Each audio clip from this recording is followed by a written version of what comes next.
نحمدہ ونصلی ونسلم علی رسولہ الکریم اما بعد۔ مرکز اہل سنت والجماعت سرگودا پاکستان سے آپ کے سوالات کے جوابات کے لیے حاضر خدمت ہیں۔ جو احباب ہمیں اپنے سوال بھیجنا چاہیں ہمارا ای میل ایڈریس نوٹ فرمائیں: markaz.edu87@gmail.com۔ میں اس کی اسپیلنگ کر دیتا ہوں: markaz.edu87@gmail.com۔ اردو زبان میں واضح طور پر اپنا سوال لکھ بھیجیے، انشاءاللہ مرکز کی جانب سے اس کا جواب دے دیا جائے گا۔ تو شروع کرتے ہیں آج کے پہلے سوال سے۔ پہلا سوال ہمیں بھیجا ہے حامد حسین صاحب نے کشمیر سے۔ آپ پوچھتے ہیں کہ کیا میں اپنے روزوں کا فدیہ اپنے والدین کو دے سکتا ہوں کیونکہ والدین کو رقم کی ضرورت ہے؟ حامد حسین کشمیری صاحب، اس حوالے سے گزارش یہ ہے کہ آپ اپنی حالت کو دیکھ لیجئے۔ اگر آپ کی حالت ایسی ہے کہ آپ روزہ بالکل نہیں رکھ سکتے، روزہ رکھیں گے تو بہت سخت بیمار پڑ جائیں گے، روزہ رکھنا آپ کے لیے بالکل ناممکن ہے، یا ایسی بیماری ہے کہ جس میں ڈاکٹر صاحب نے آپ کو روزہ نہ رکھنے کا حکم دیا ہے، تو اگر کسی شخص میں ایسی حالت پائی جاتی ہے کہ وہ بالکل روزہ نہیں رکھ سکتا، ضعیف بہت زیادہ ہے، روزہ برداشت نہیں کر سکتا، کمزور بہت زیادہ ہے، بیمار ہے، یا بیماری کے بڑھ جانے کا اندیشہ ہے، یا کچھ مرنے کا اندیشہ ہے، یا کسی عضو کے خراب ہونے کا اندیشہ ہے، تو اگر ایسی صورتحال پائی جائے کہ جس میں آپ بالکلیہ روزہ نہ رکھ سکتے ہوں، تب تو آپ اپنے روزوں کا فدیہ دیں گے۔ لیکن اگر آپ کی یہ حالت نہیں ہے، آپ ٹھیک ٹھاک ہیں اور روزہ آپ کو مشقت میں نہیں ڈالتا، تو آپ پر روزہ رکھنا فرض ہے، آپ کے لیے فدیہ دینا درست نہیں ہے۔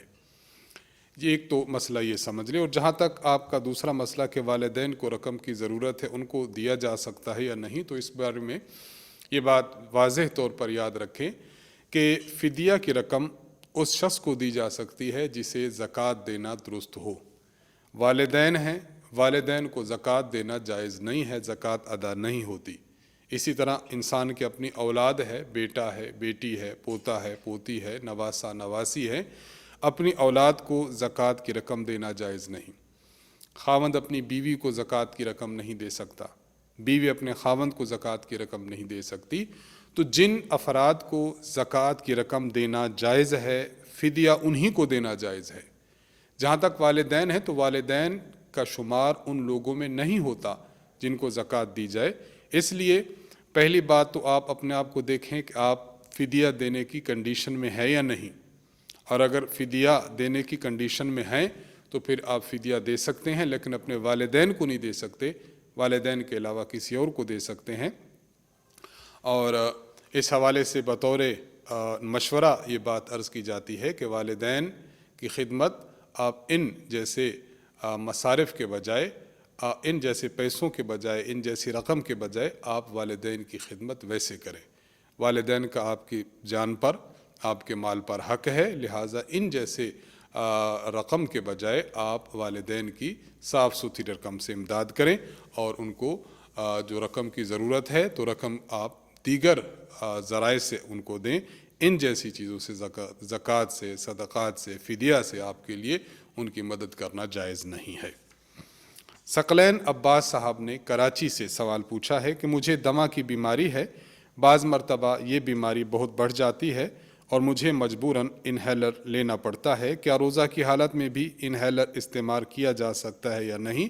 اس حوالے سے یہ بات ذہن میں رکھیں کہ انہیلر میں صرف اور صرف جو ہے وہ گیس نہیں ہوتا، بلکہ اس میں دوائی کے ذرات اور دوائی کے اجزاء ہوتے ہیں۔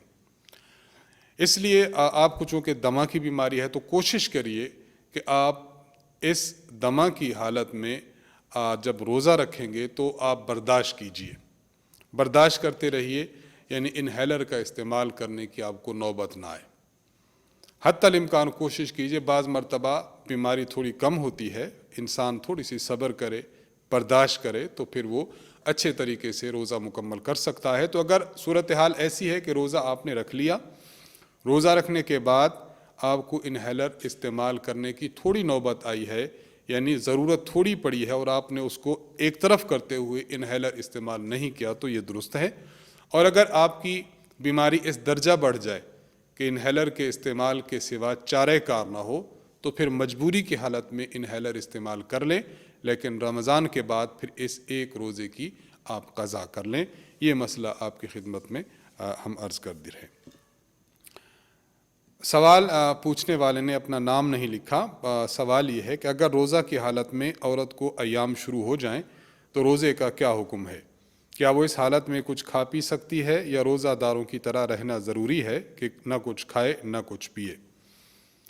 دیکھیے، جب روزہ کی حالت میں کسی عورت کے ایام شروع ہو جائیں تو روزہ تو ختم ہو جاتا ہے، روزہ فاسد ہو جاتا ہے۔ اب جن دنوں میں اس عورت کو ایام رہے ہیں ان دنوں کی قضا کرنا رمضان مقدس کے بعد اس پر ضروری ہے۔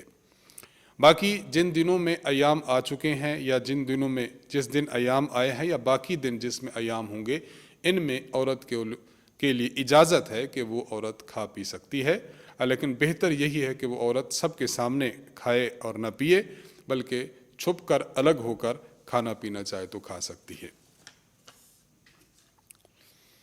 زاہد علی صاحب نے کشمور سے سوال پوچھا ہے کہ روزہ کی حالت میں ناک میں دوائی کے قطرے ٹپکا سکتے ہیں یا نہیں؟ روزہ کی حالت میں ناک میں دوائی کے جو قطرے ہیں وہ ٹپکانا یہ جائز نہیں ہے۔ اگر کسی نے ناک میں دوائی کے قطرے ٹپکا دیے یا کوئی تیل وغیرہ ٹپکا دیا یا کوئی اور لیکوڈ ٹپکا دیا تو اس سے اس کا روزہ فاسد ہو جائے گا۔ شکیل احمد صاحب نے سرگودا سے ہم سے سوال پوچھا ہے کہ ایک شخص کا روزہ ہو تو کیا اس کے سامنے وہ شخص کھا پی سکتا ہے جس کا روزہ نہ ہو؟ اس سے اسے گناہ تو نہیں ملے گا؟ اس سے گناہ نہیں ملے گا، کھایا پیا جا سکتا ہے، اس میں کوئی حرج کی بات نہیں ہے۔ محمد شاہد کریم صاحب لاہور سے آپ سوال پوچھتے ہیں کہ میں آج ظہر کی نماز کے لیے وضو کر رہا تھا، کلی کرتے ہوئے پانی حلق میں چلا گیا، اس میں میرا کوئی اختیار نہیں تھا، بے اختیار ایسا ہوا ہے، اب میرے روزے کا کیا حکم ہے؟ اگر کوئی شخص بے اختیار اس کے منہ میں پانی چلا گیا، بے اختیار کوئی چیز اس کے منہ میں چلی گئی جس سے روزہ ٹوٹ جاتا ہے تو اس سے روزہ اس کا ٹوٹ جائے گا۔ مثلاً پانی پینے سے روزہ ٹوٹ جاتا ہے، اب ایک بندے کو پتہ ہے کہ میرا روزہ ہے اور اس کے باوجود بے اختیار اس کے منہ میں حلق میں پانی چلا جاتا ہے اور وہ پانی نگل لیتا ہے تو اس سے اس کا روزہ ٹوٹ جاتا ہے۔ اس پر اس ایک روزے کی قضا کرنا لازم ہوگا رمضان المقدس گزر جانے کے بعد۔ البتہ محمد شاہد کریم صاحب، آپ کے لیے ایک بات یہ بھی ہے کہ جس شخص کا روزہ کسی وجہ سے ٹوٹ جائے تو روزہ ٹوٹنے کی وجہ سے اس شخص کو قضا تو بعد میں رکھنا ہوگی، لیکن فی الوقت غروب آفتاب تک، افطاری کے وقت تک اس کے لیے اسی طرح رہنا لازم ہے جس طرح روزہ دار رہتے ہیں، یعنی اب یہ شخص نہ کچھ کھائے گا اور نہ کچھ پیے گا۔ وسیم علی صاحب نارووال سے آپ سوال کرتے ہیں کہ روزہ کی حالت میں خون دینے سے کیا روزہ ٹوٹ جاتا ہے؟ اگر ٹوٹ جاتا ہے تو اس کا کفارہ کیا ہے؟ روزہ کی حالت میں خون دینے سے روزہ نہیں ٹوٹتا۔ ہاں، البتہ ایک بات یہ ذہن نشین ہونی چاہیے کہ اگر کوئی شخص روزہ کی حالت میں خون دیتا ہے اور اس کو پتہ ہے کہ اگر میں نے خون دیا تو میرے جسم میں کمزوری لاحق ہو جائے گی، میں کمزور پڑ جاؤں گا، ضعیف ہو جاؤں گا، تو ایسی سچویشن میں اگر کوئی خون دیتا ہے تو خون دینا مکروہ ہوگا، البتہ روزے پر اثر نہیں پڑے گا، روزہ آپ کا درست ہوگا۔ محمد اصغر صاحب منڈی بہاؤالدین سے آپ سوال کرتے ہیں کہ ہماری مسجد میں بعض لوگ تراویح پڑھتے ہیں تو طرز یہ ہوتا ہے کہ جب امام رکعت شروع کرتے ہیں تو یہ بیٹھے رہتے ہیں، جب امام قرات کر کے رکوع میں جانے لگتا ہے تو یہ لوگ فوراً اللہ اکبر کہہ کر جماعت میں شامل ہو جاتے ہیں، کیا ایسا کرنا درست ہے؟ ایسا کرنا بالکل جائز نہیں ہے، غلط بات ہے، اور یہ بہت سخت مکروہ اور ناپسندیدہ فعل ہے۔ جب کوئی شخص مسجد میں تراویح پڑھنے کے لیے گیا ہے تو بس امام نے اللہ اکبر کہا تو آپ بھی اللہ اکبر کہہ دیجئے۔ اس طرح بیٹھے رہنا کہ امام لمبی رکعت پڑھتا ہے اور ہم بیٹھے رہیں پھر بعد میں رکوع میں شامل ہو جائیں تاکہ رکعت مل جائے، یہ فعل بالکل مکروہ ہے، اس سے اجتناب لازم ہے۔ اور بعض علماء نے تو اس فعل کو منافقین کے فعل کے ساتھ تشبیہ دی ہے کہ جو نماز کے ساتھ اس طرح کا معاملہ سر انجام دیتے ہیں، اس لیے احتراز کرنا چاہیے، اور اگر مسجد میں کوئی ایسے ساتھی ہوں تو ان کو ادب سے، احترام سے، پیار اور محبت سے سمجھا دینا چاہیے۔ امید قوی ہے کہ انشاءاللہ وہ لوگ آپ کی بات سن کر سمجھ جائیں گے اور ابتدائی نماز سے ہی جماعت میں شریک ہو جائیں گے۔ محمود حسن صاحب خانپور سے سوال کرتے ہیں کہ ہماری مسجد میں تراویح کا قرآن سننے کے لیے ایک 10 سال کے بچے کو سامع مقرر کیا گیا ہے۔ اسے امام نے پہلی صف میں کھڑا کیا ہے۔ کیا بچے کا پہلی صف میں کھڑا ہونا درست ہے؟ جبکہ عام طور پر تو بچے پچھلی صفوں میں ہوتے ہیں۔ عام طور پر تو حکم یہی ہے کہ بچے پچھلی صف میں کھڑے ہو جائیں، لیکن تراویح کی جماعت میں چونکہ یہ بچہ سامع ہے اور اس سامع نے امام صاحب کی غلطی پر، ان کے بھولنے پر انہیں لقمہ دینا ہے، اس لیے ضرورت کی وجہ سے اس نابالغ سامع بچے کو پہلی صف میں کھڑا کرنا بالکل جائز اور بالکل درست ہے۔ انور حسین صاحب کشمور سے آپ سوال پوچھتے ہیں کہ سامع کے بغیر اگر کوئی شخص تراویح پڑھائے تو اس کا تراویح پڑھانا درست ہے یا نہیں؟ ہمارے قاری صاحب کا کہنا ہے کہ مجھے قرآن پختہ یاد ہے، اس حوالے سے ان کا یہ کہنا درست ہے یا نہیں؟ دیکھیے، جب کوئی شخص امامت کرائے تراویح کی تو سامع کا پیچھے ہونا یہ ضروری، واجب اور شرط نہیں ہے۔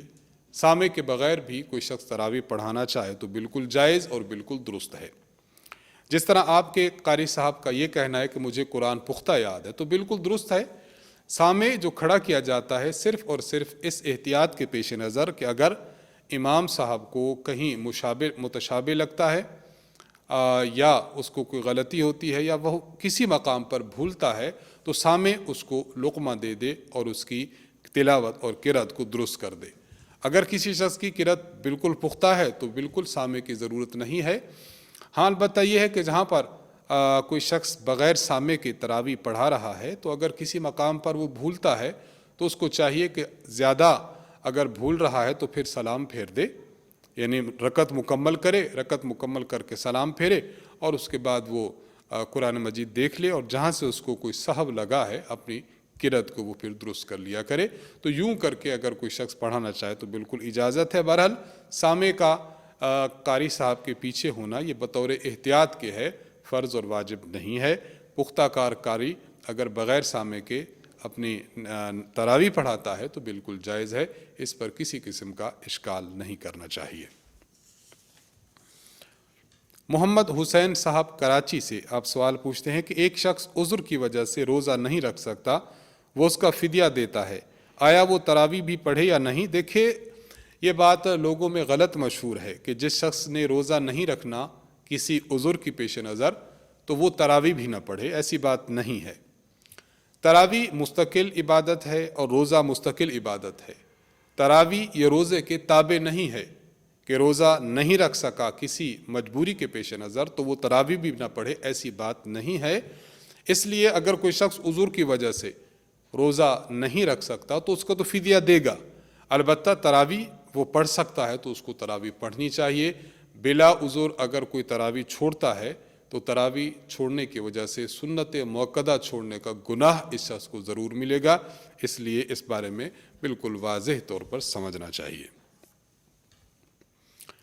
ظفیر احمد صاحب بنگلور سے سوال کرتے ہیں کہ ایک شخص مسجد میں ایسے وقت میں پہنچا کہ فرض ادا کیے جا چکے تھے اور نماز تراویح شروع تھی، اس نے جلدی جلدی اپنے فرض پڑھے اور تراویح کی جماعت میں شریک ہو گیا۔ اس کی تراویح 6 رکعت رہ چکی تھی، اس کے لیے کیا حکم ہے؟ یہ تراویح مکمل کر لے اور وتر علیحدہ پڑھے یا وتر جماعت سے پڑھے؟ کیا حکم ہے؟ دیکھیے، اگر کوئی شخص ایسے وقت میں مسجد میں پہنچا کہ فرض ہو چکے، تراویح شروع تھی، اس نے پہلے فرض پڑھے علیحدہ، اس کے بعد تراویح میں شریک ہو چکا، اس کی جتنی تراویح رہ چکی ہے، مثلاً ظفیر احمد صاحب کے سوال میں اس شخص کی 6 رکعت رہ چکی ہیں، تو اس شخص کو چاہیے کہ تراویح امام کے ساتھ پڑھتا رہے۔ جب امام کی مکمل 20 ہو جائیں اور اس کی 14 تراویح ہو جائیں گی تو یہ شخص الگ نہ ہو، بلکہ یہ شخص وتر امام کے ساتھ پڑھ لے، وتر پڑھنے کے بعد پھر اپنی باقی ماندہ تراویح کو یہ پڑھ لے، یوں یہ شخص کرے۔ بعض لوگ جو تراویح رہ چکی ہوتی ہے تو وطر امام صاحب کے ساتھ نہیں پڑھتے، بلکہ وطر سے الگ ہو جاتے ہیں، پہلے اپنی تراویح مکمل کرتے پھر الگ وطر پڑھتے ہیں۔ یہ طریقہ کار درست نہیں ہے، درست وہی ہے جو عرض کر دیا گیا ہے۔ محمد احمد صاحب کراچی سے سوال پوچھتے ہیں کہ اگر کسی کو روزہ کی حالت میں کھاتا پیتا دیکھ لیں تو اسے یاد دلائیں کہ تمہارا روزہ ہے یا یاد نہ دلائیں، اس بارے میں کیا کریں؟ جس شخص کو آپ نے دیکھا کہ وہ روزہ کی حالت میں بھول کر کھا پی رہا ہے، آپ اس کو دیکھیں کہ اگر وہ شخص قوی، توانا اور مضبوط آدمی ہے، جوان آدمی ہے، بھوک کو کنٹرول کر سکتا ہے، تو اس کو یاد دلا دیں کہ بھائی صاحب آپ کا روزہ ہے۔ اور اگر آپ ایسے شخص کو دیکھیں جو نحیف و کمزور ہے، بوڑھا آدمی ہے، بھوک برداشت کرنا مشکل ہے، تو اس کو کھاتے پیتے دیکھ کر اس کو کھاتے پیتے رہنا چاہیے، آپ اس کو یاد نہ دلائیں۔ یہ تفصیل ہے قوی اور مضبوط آدمی اور ضعیف اور کمزور آدمی کے بارے میں۔ غلام محمد صاحب سرگودا سے آپ سوال کرتے ہیں کہ میرے مسوڑے خراب اور کمزور ہیں، بعض مرتبہ خون بھی آ جاتا ہے، میں ان دنوں روزہ تو رکھ رہا ہوں، اگر کسی دن روزہ کی حالت میں مسوڑے سے خون آ جائے تو میرے روزے کا کیا حکم ہوگا؟ آپ روزہ رکھیں، روزہ رکھتے ہوئے اگر آپ محسوس کریں کہ مسوڑے سے خون آ چکا ہے تو اس خون کو آپ باہر تھوک دیا کریں، انشاءاللہ اس سے آپ کا روزہ بالکل درست رہے گا، آپ کا روزہ فاسد نہیں ہوگا۔ ہاں، اگر آپ کسی دن یہ دیکھیں کہ مسوڑے سے خون آیا اور وہ خون حلق میں چلا گیا اور آپ کو یقین ہے کہ یہ خون ہی ہے جو حلق میں چلا گیا، تو اس صورت میں روزہ فاسد ہو جائے گا، رمضان گزرنے کے بعد آپ کو روزہ کی قضا رکھنا لازم ہوگا۔ تو یہ تفصیل ہے، اس کو سمجھنا چاہیے۔ شہزاد احمد صاحب سیالکوٹ سے سوال کرتے ہیں کہ کیا کوئی مریض روزے کی حالت میں ڈرپ لگوا سکتا ہے؟ اس سے روزہ ٹوٹے گا تو نہیں؟ روزہ کی حالت میں ڈرپ لگوانے سے روزہ نہیں ٹوٹتا، البتہ یہ تفصیل سمجھنی چاہیے کہ اگر کوئی شخص کسی بیماری میں مبتلا تھا، بخار میں مبتلا تھا، کسی اور بیماری میں تھا، بیماری کی وجہ سے وہ ڈرپ لگوا رہا ہے تو بالکل درست ہے، اور اگر کوئی شخص ڈرپ اس لیے لگواتا ہے تاکہ اس کے جو روزہ رکھنے کی وجہ سے کمزوری پیدا ہو چکی ہے وہ کمزوری کا احساس نہ ہو، اس کو روزہ نہ لگے، اس لیے ڈرپ لگواتا ہے، تو اس طرح ڈرپ لگوانا مکروہ ہوگا، یعنی یہ فعل مکروہ ہوگا، روزہ بہرحال پھر بھی نہیں ٹوٹے گا۔ اس لیے احتیاط کرنی چاہیے کہ بیماری ہو تب ڈرپ لگوائی جائے، اس کے علاوہ بلا وجہ اور محض تکان کو دور کرنے کے لیے ڈرپ لگوانا یہ مکروہ فعل ہے، اس سے اجتناب کرنا چاہیے۔ کاشف حسین صاحب سوال کرتے ہیں کہ ہمارے گھر میں ایک عورت گھر کا کام کاج کرتی ہے، کیا ہم زکوٰۃ کی رقم اسے دے سکتے ہیں یا نہیں؟ گھر میں جو ملازم یا ملازمہ کام کرتے ہیں، زکوٰۃ کی رقم انہیں دینے کے لیے دو باتوں کا اطمینان رکھنا چاہیے۔ نمبر ایک، آپ یہ دیکھ لیجئے کہ جس کو آپ زکوٰۃ کی رقم دے رہے ہیں وہ مستحق زکوٰۃ کا ہو، اگر وہ زکوٰۃ کا مستحق نہیں ہے تو اسے زکوٰۃ دینا جائز نہیں ہوگا، نمبر ایک۔ نمبر دو، جس کو زکوٰۃ دی جا رہی ہے آپ اس کو زکوٰۃ کی رقم دیں اور بلا معاوضہ اور بلا کسی عمل کے عوض دیں۔ آپ اگر زکوٰۃ کی رقم دیتے ہیں، چونکہ گھر میں کام کاج کرتی ہے، 15,000 اس کی تنخواہ ہے، تو آپ نے اس کو 15,000 دے دیا تنخواہ کی مد میں اور نیت کر لی کہ زکوٰۃ دے رہی ہوں، تو یوں زکوٰۃ ادا نہیں ہوگی، بلا عوض دیں، بغیر حق الخدمت کے عوض کے دیں، اور اس کو اس کی تنخواہ کے علاوہ دیا جائے، تب آپ کی زکوٰۃ ادا ہوگی۔ تو دو شرطوں کا لحاظ رکھنا انتہائی ضروری ہے۔ عبد الماجد صاحب آپ سوال کرتے ہیں لاہور سے کہ میں ایک دکاندار ہوں، 7 رمضان المبارک کو میں اپنی دکان کا حساب کرتا ہوں اور زکوٰۃ ادا کرتا ہوں، حساب کرتے ہوئے یہ بات ذہن میں آ رہی ہے کہ جو شاپر ہم گاہک کو دیتے ہیں جس میں وہ سامان لے کر گھر جاتا ہے، وہ شاپر بھی مال تجارت ہوگا یا نہیں، اس بارے میں رہنمائی فرمائیں۔ دیکھیے، زکوٰۃ جن چیزوں پر واجب ہوتی ہے ان میں 4 قسم کے اموال ہیں: سونا جس شیپ میں بھی ہو، چاندی جس شیپ میں بھی ہو، نقدی رقم کرنسی جس ملک کی بھی ہو، اور تجارت کا مال۔ مال تجارت سمجھ لیا جائے کہ یہ مال تجارت ہے کیا، جب یہ ہم سمجھ جائیں گے کہ اس کے بعد شاپر کا مسئلہ بھی کلیئر ہو جائے گا۔ مال تجارت اس مال کو کہا جاتا ہے کہ جس کو انسان اس نیت سے خریدے کہ اس کو میں آگے بیچوں گا اور اس پر نفع حاصل کروں گا، یہ مال تجارت ہے۔ آپ اپنی دکان پر چاول خریدتے ہیں تاکہ بیچیں، آپ اپنی دکان پر جو ہے وہ گیہوں بیچ رہے ہیں، گندم بیچ رہے ہیں، آٹا بیچ رہے ہیں، تو یہ ایسی چیزیں ہیں کہ جن کو آپ بیچ رہے ہیں تاکہ ان سے آپ نفع حاصل کریں، تو یہ مال تجارت ہوگا۔ جہاں تک شاپر کا تعلق ہے جس میں آپ اپنے گاہک کو اشیاء دیتے ہیں تاکہ وہ اپنے گھر لے جائے اور آپ سے خرید کر اٹھا کر محفوظ طریقے سے لے جائے، تو شاپر جو آپ اپنے گاہک کو دے رہے ہیں، یہ شاپر آپ اس لیے نہیں دے رہے تاکہ آپ اس شاپر میں نفع حاصل کریں، آپ اس لیے نہیں دے رہے، بلکہ شاپر آپ اس لیے دے رہے ہیں تاکہ مال اور اس کا جو سودا ہے وہ سامان وہ محفوظ طریقے سے اپنے گھر میں لے جائے۔ اس لیے شاپر وہ شاپر کہ جو آپ گاہک کو سامان کے ساتھ دیتے ہیں، وہ شاپر مال تجارت میں داخل نہیں ہوگا، یعنی اس پر زکوٰۃ نہیں ہوگی۔